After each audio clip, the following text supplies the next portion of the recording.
Welcome to the Pineapple Pinup the Hot Wife Life podcast. Oh, on this particular episode, I go through a random date night with my bull. I go through an end of year reflection on what this year has meant to me. Um, I got a question about how to approach this with a wife who's only had one partner.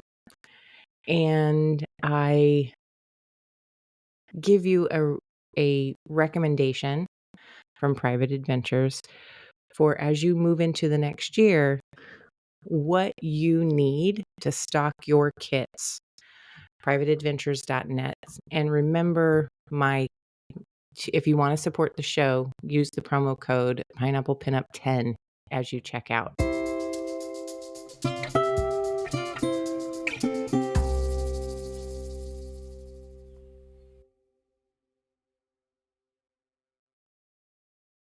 A lot of the thrill for my husband is anticipation.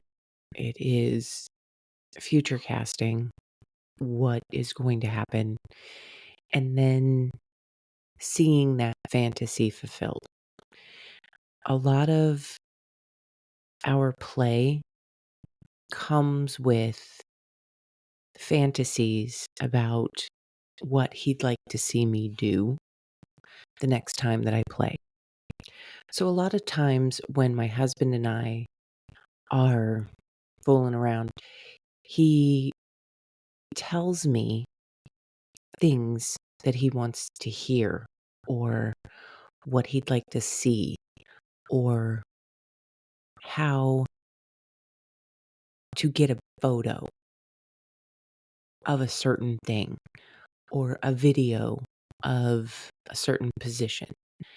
And he spends a lot of time thinking about what it is that he wants curated. It is, for me, super turn on. I love hearing my husband's direction. I love having him direct a scene before a scene begins. One of the things that my husband really, really likes is he likes me to tell the person that I'm with how I want to be fucked. He wants me to tell them when they are hitting the right spot, right there. And he wants me to tell them when I need it harder or faster or just keep going. I'm almost there. Or the cream de resistance. You notice I said cream and anyway, is I'm coming. When I tell somebody that I am coming, it is his favorite thing. Followed closely by give me your cum. Give me your cum. Give me your cum. He really, really likes the attention to that ending, the attention to that desire, that attention to just all of it. It is for him probably as good as the act itself. The sounds that I'm making, the words that I'm using are part and parcel with making everything just a little bit hotter, everything just a little bit. Now, he also wants me to tell whoever I'm with how I like it. And it depends on the day. But I am a girl who really, really enjoys things a bit rough, bit primal, a bit aggressive. Like that feeling that you get when you want something so badly and you finally have it in your grasp and all you want to do is tear it apart. That's what I'm looking for. That deep primal urge, that deep, like, soul exposing, animalistic, like, gripping and choking, and it's it's all way, way, way hot. One of the things that I also really enjoy is when it is a little bit gentlemanly, a little bit soft, a little bit tucking the hair behind the ear and pulling gently as we slowly slide together. There's something very anticipatory about that. The problem is that as a greedy girl, most of the time I get the gentlemanly thing and then I just want them to go crazy. I want to push somebody past their limits. I want to push them into that realm, into that space where they are in the moment so hard and so deep that there's nothing between them and the animal inside them. That this is pure animal pleasure being evoked from genital to genital impact. And I love a firm grip and I love being put somewhere and being forced to stay somewhere. And it's for me, there's something very, very, very primal in the depths of my DNA. I probably one of the problems that this all stems from is when I was very young, I actually watched Daryl Hannah's Clan of the Cave Bear. Daryl Hannah's Clan of the Cave Bear when I was very young. And there's this scene where the guy comes and he claps his hands together and then he turns and then he pulls them. And it basically is sign language for we're going to fuck now. Not your choice, not your right, but we're going to fuck now. And because I saw that at such a young age, and it was so very, very primal, it was so very, very animal, it was so very base human, it made an impact on me. And I am it's probably one of the reasons why doggy style appeals to me so much. I don't know, but it was very formative, I guess. And so the last meeting I had with my bull, it was very cold at my house. Very, very, very cold at my house. We had, I'd been baking and we turned on the air conditioner because we're still in that twisty mode between not quite cold enough, not quite hot enough. And then the next day it got very, very, very cold. And I didn't realize that the heat was not was not on. So when he showed up, we were cold. And we went up to the bedroom and literally just crawled under the blankets to get warm with one another. And we were chatting while we were trying to heat up, and I was recording it and it was all very awkward and weird, and I was like, "Okay, I'm turning off the recording." But, my husband, when he came home, we were talking about what had happened, and he said, "Why are there 2 videos?" Because normally I don't shut it off in the middle, and I was explaining to him that we were just so cold, and then we ended up having a very short but effective, um, date together. He and I was chatty, and he was there for it, and it was very, very, very good, and when I showed and I told my husband very specifically that all the things that he had requested that I say, I did. I put I put together the script without it being a script. You know what I mean? I used the words that he had planted in my head at the moments when they were appropriate to use. And it was very steamy. It was nice. It was so good. And my husband has a okay, so he is the husband of a squirter. And so he understands the mess. So he likes it when I keep to my side of the bed and do not defile his. So during during the course of this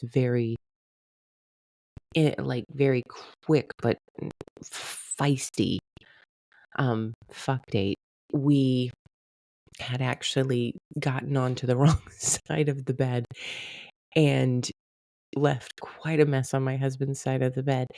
And when my husband came up that night, he was like, "What did you do?" And I was like,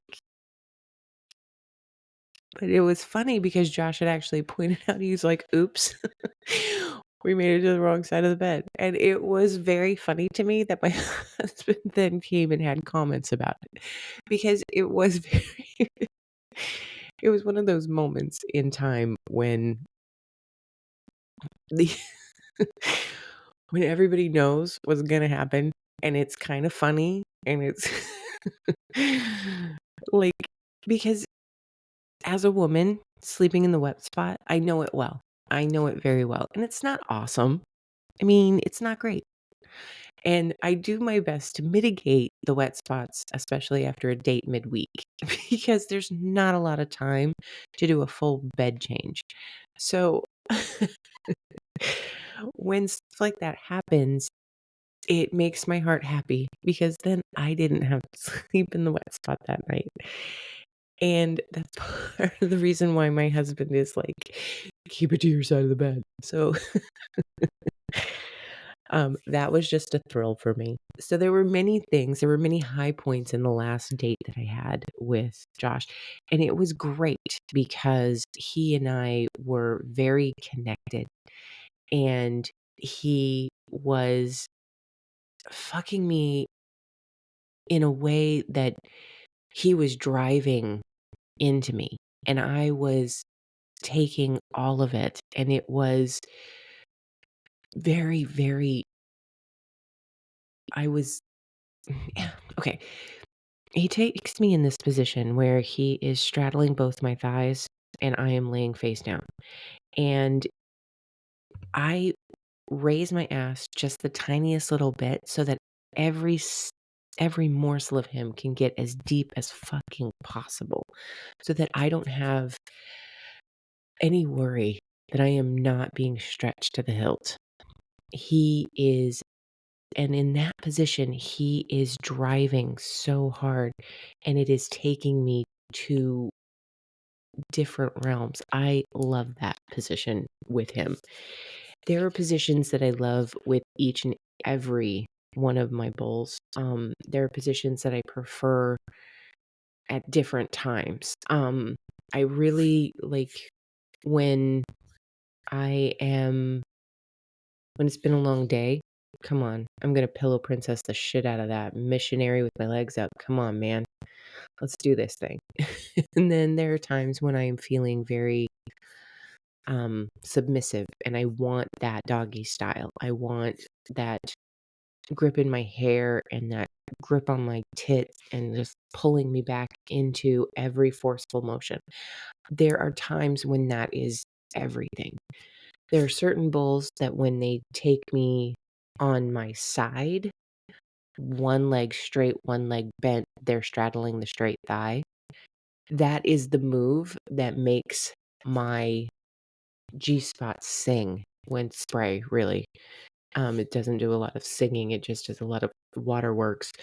Um, and then there are times when there are other bulls that the position is me on my back, them curled up under my legs, around my side.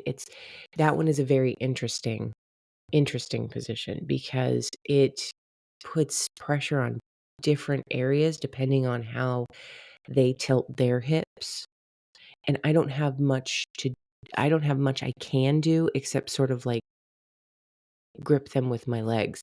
That one's a very interesting position for me, and I find it just kind of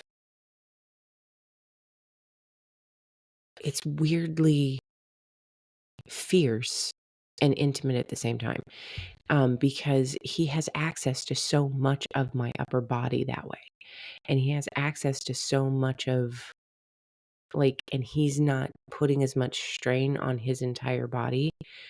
He's mostly driving from his hips, and I find it really fascinating how a different position with each individual guy does different things, and how one particular move that one person does, it doesn't translate to a different person. And I know it's all about shape and size and whatever, and, the flange and all that good stuff. I understand biology, but I also understand that sometimes it's about how that person feels in that position. What's your power position? What's the position that gives you the most amount of pleasure because you are in control of what you are accomplishing? That's an interesting question for all of you. What is your power position? What is the position you truly enjoy using because it gives you that deep sense of everything that you want from sex?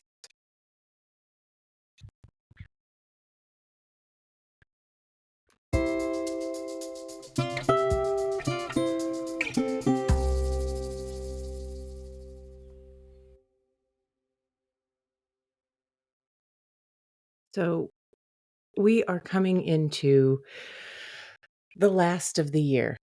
We are approaching the finish line of 2024. I am also approaching a finish line. Um, in January, I turned 50, which has brought up a lot for me. It's brought up a lot of questions about what my life has kind of boiled out to. And I gotta say, I like it. I like where I am. I like who I am. I like what I'm doing.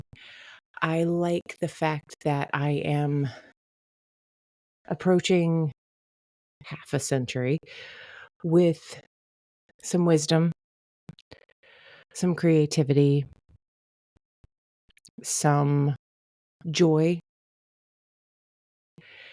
and the fact that my husband and I have found footing together in the lifestyle has been a blessing. It's been a godsend.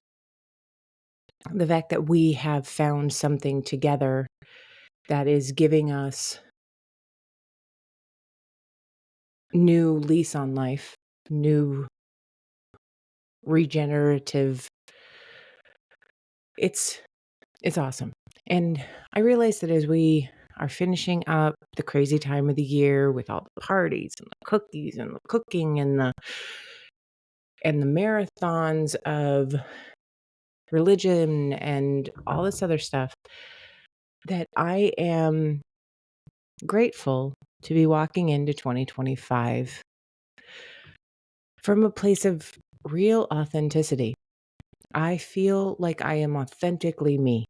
I feel like I am telling my truth through this podcast. Thank you all for listening. I feel like I'm telling my truth through the lifestyle, being honest about my body's needs and wants, and feeling no guilt over what it is that I desire and the fantasies that me and my husband share. I love the fact that this year, my creative endeavors led me to making pineapple ornaments for my tree. And my creativity led me to doing parties and creating the same kind of atmosphere that I'm looking for other people. I love the fact that this year has brought me to a place in my life where I look around and I see, honest to God, progress, honest to God, development, true forward motion. And I love that this experiment into the lifestyle has created an opportunity for my husband and I to be truly honest with one another about so many things. And the fact that it has opened up the communication in all aspects of our relationship is truly gratifying. And I just want to take this moment as we approach the end of the year. And I know that this is a crazy time for all of us. And we're coming up on New Year's Eve. And please, please, please be safe out there. I know that there's going to be a lot of parties going on, but there's also going to be a lot of amateur night drinking. Amateur night drinking usually leads to a lot of amateur night driving. And amateur night driving is dangerous for everyone. So please do everything you can to be safe. But as we approach this new year, as we approach this, it's kind of a milestone, guys. 2025, come on, it's quarter of the way through the 2000s. Let's take a minute and breathe that all in. We are looking at the future in such a way that it gives me such hope. It gives me such hope for my relationship, for my life with my husband. Now, there's some scary stuff, but at the same time, I'm trying to live right here in the present. I'm trying to realize that what I have right here is the gift. It is the gift of my relationship blossoming, the gift of my social life blossoming, the gift of so many things in my world blossoming. And I'd like to thank all of you in this moment of reflection for coming along for the ride, for finding something in this that you find valuable. Because this is something that I really, really enjoy. And I am what I'm trying to say is that I'm very grateful for every one of the listeners who have come along on this journey with me, who have decided that they'd like to spend half an hour to 45 minutes a week with me to listen to my stories, to listen to my jumble of thoughts. And I am taking this moment to thank every single one of you for listening, and every single one of you who've reached out to me, for reaching out to me to let me know what it means to you, to give me the courage to keep going. And I really want to take this into the new year and create even more. So I know that this is a little maltsy, whatever, but I thank you all for coming along on this journey.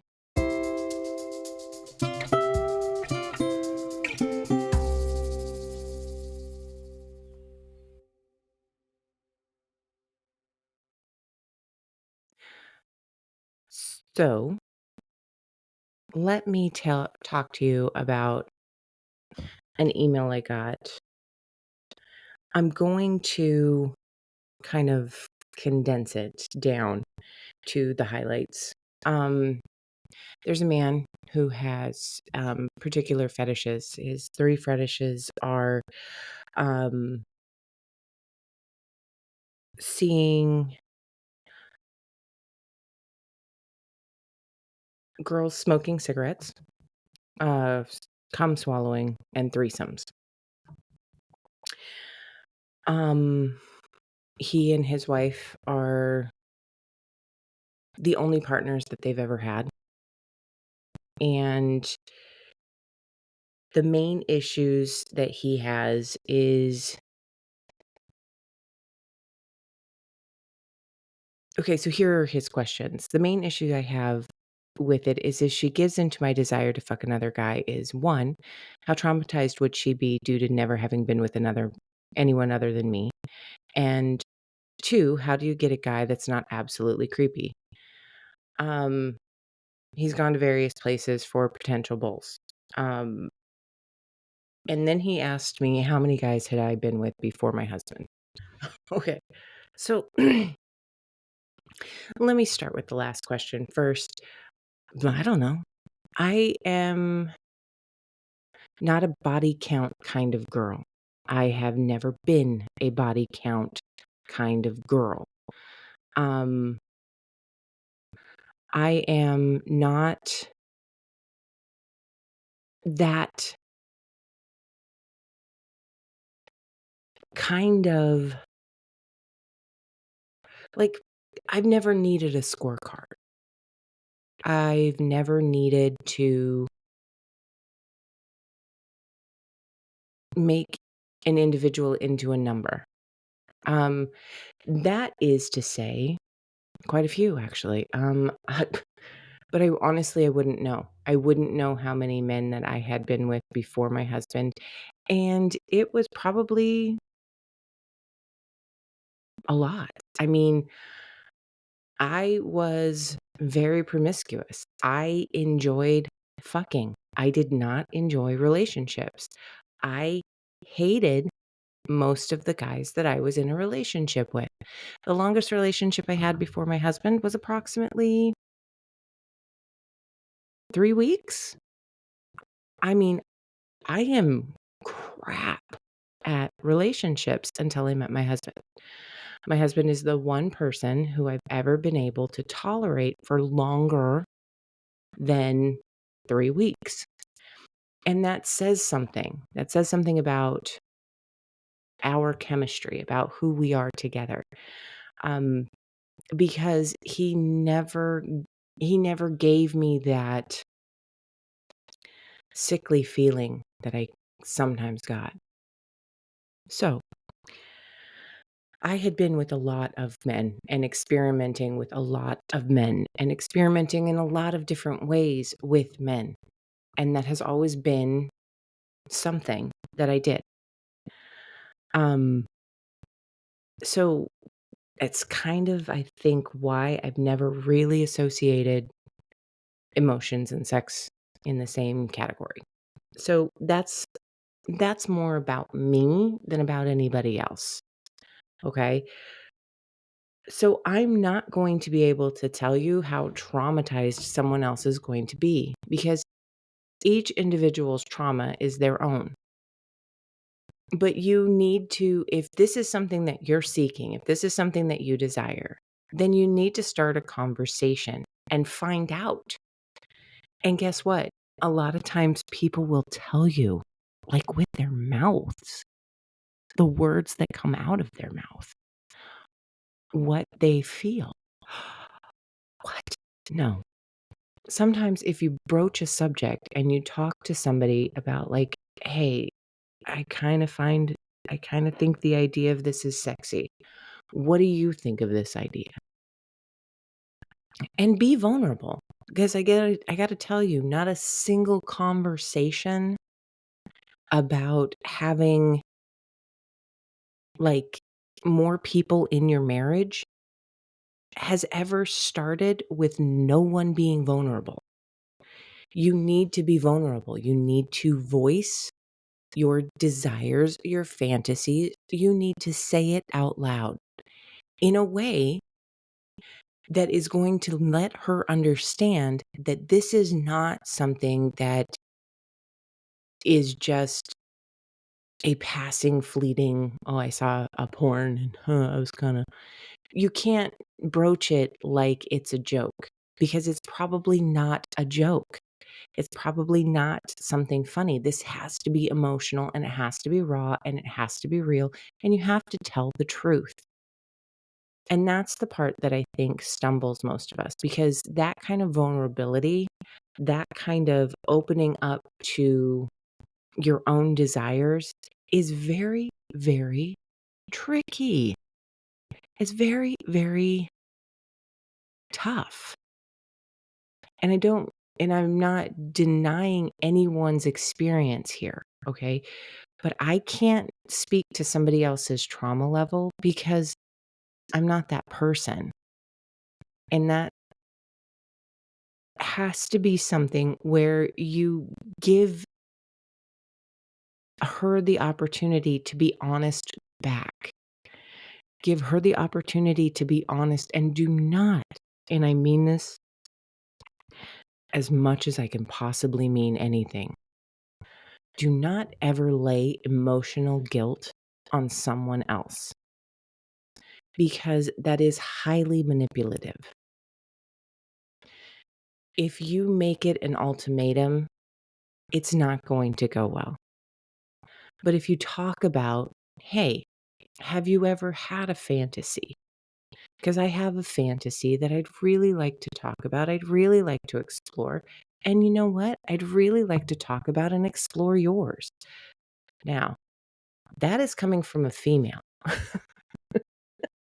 That's coming from a female who thinks that talking about emotions and fantasies is something that you can do. It's like a reality. It's something that when I open my mouth, I can tell all kinds of people my fantasy.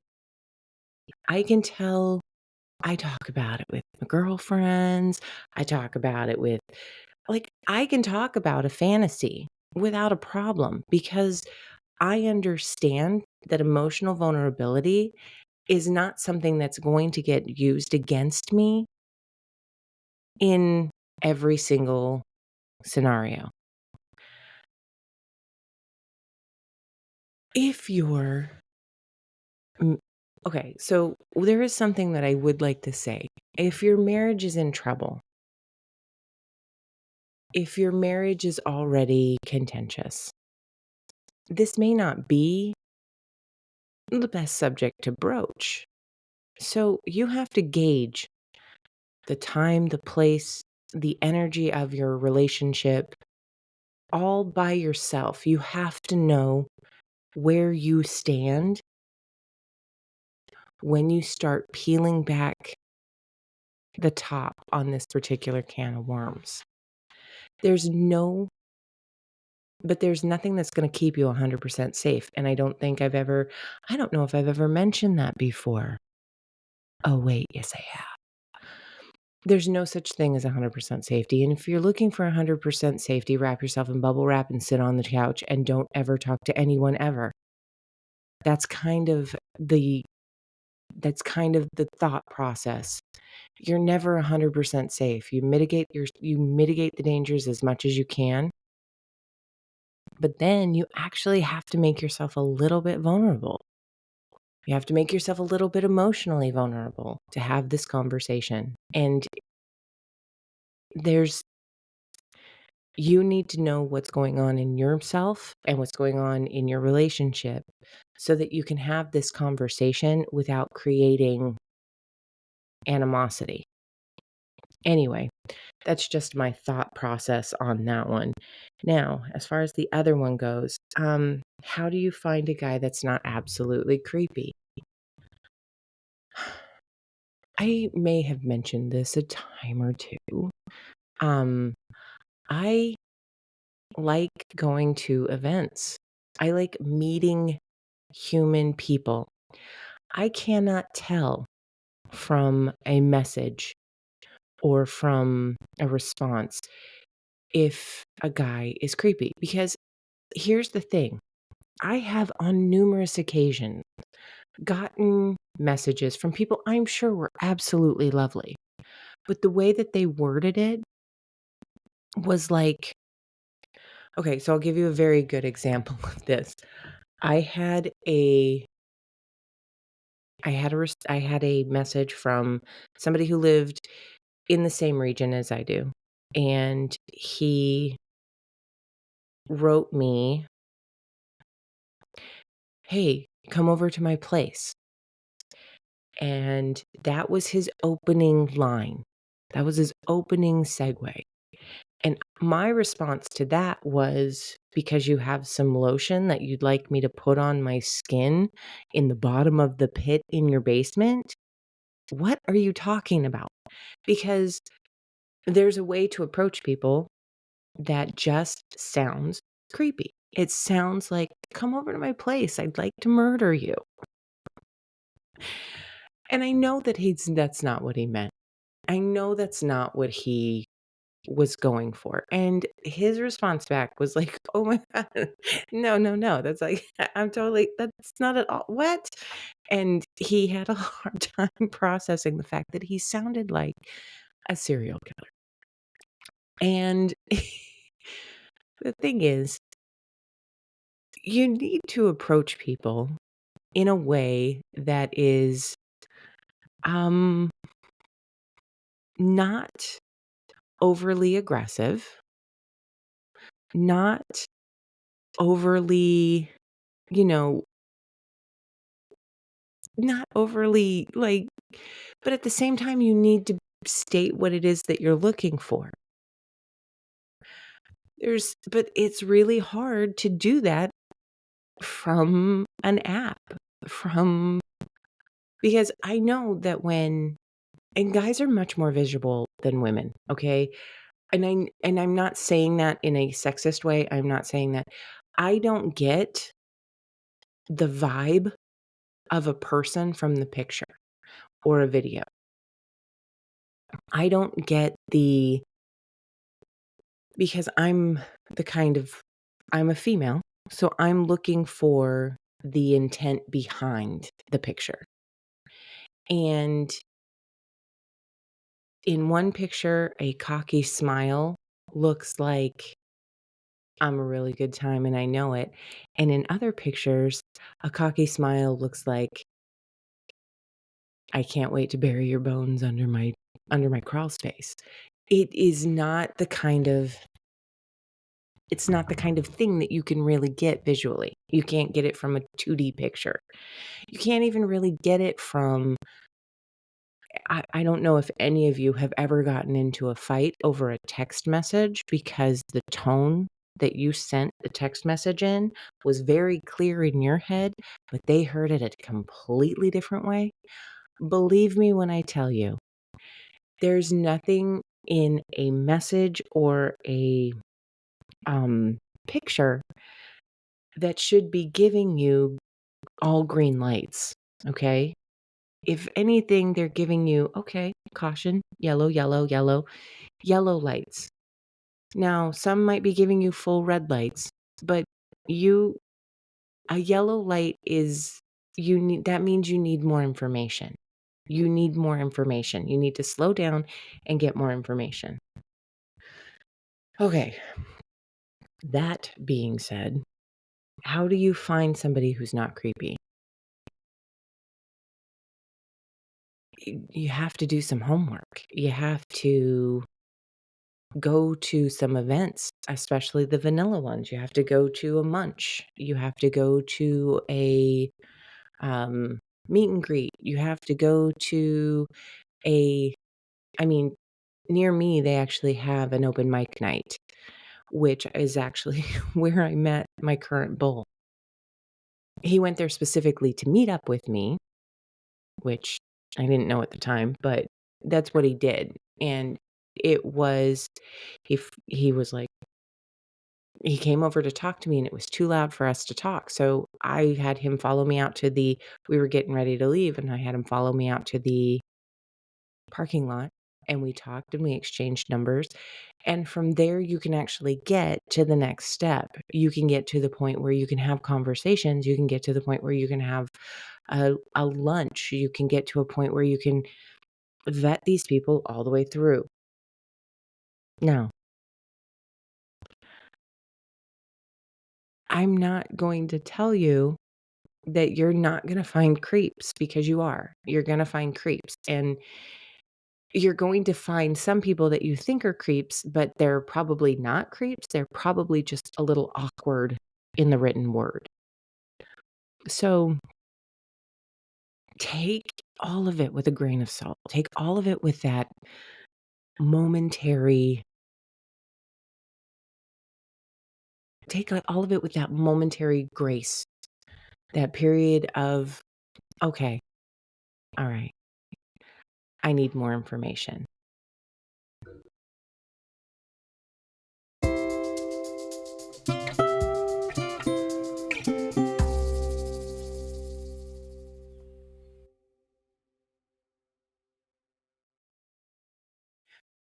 You might be asking yourself, who needs a gross of condoms? 144 condoms. Who needs that? Well, I can tell you that if you are planning a party or you are doing the lifestyle with safety in mind and you have a hoe to go that you need to stock, or you have bulls that are coming over frequently, having the Atlas Premium Latex Condom Gross of Condoms is actually really brilliant. It is so much cheaper than buying a ton of different ones from the grocery store. It comes discreetly to your house. It is like it keeps everything super efficient. It comes in a container that is you like user friendly. You can pop the top right off, pull out what you need, leave the rest. It is kind of awesome. It has a variety of different types of condoms within it. It's got magnums and it's got um, ribbed and it's got colorful. It's a great it's a great kit additive. It's a great thing to keep your kit going if you have a party kit or if you have a hoe to go. Um, I actually am very grateful that I bought it. It was so much less expensive than buying a six-pack for $12. And of course, I got it at my friend, privateadventures.net, and it has been very helpful.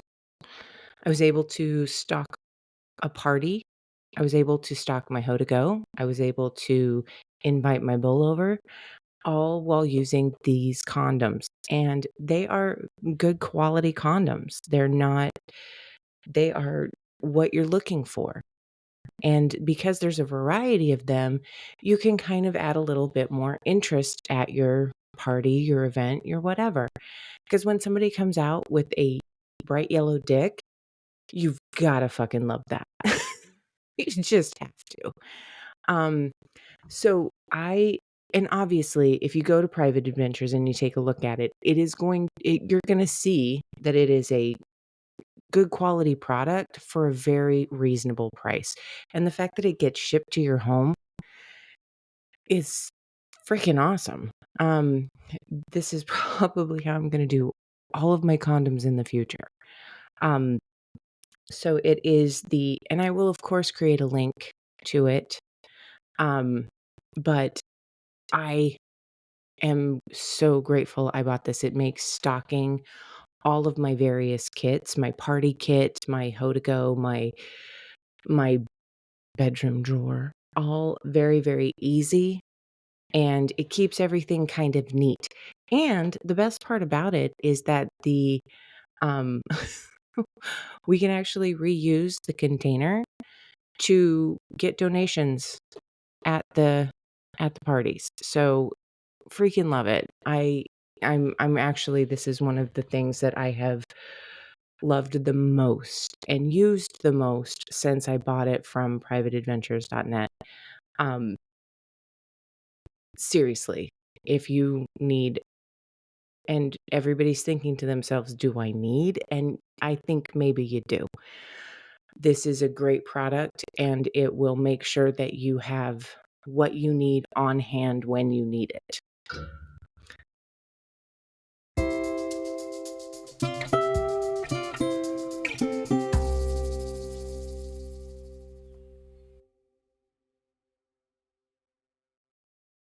Thank you so much for joining me today on the Pineapple Pinup, the Hot Wife Life podcast. You can check out all my socials. They're in the show description. You can hit me up on my Gmail at pineapplepinuppod@gmail.com. You can visit privateadventures.net and use the promo code pineapplepinup10 to support the show. And I would just like to say, as this is the final show of the year, thank you so much for joining me. Thank you so much for coming along. Thank you so much for listening. And if you have any questions for the new year, hit me up.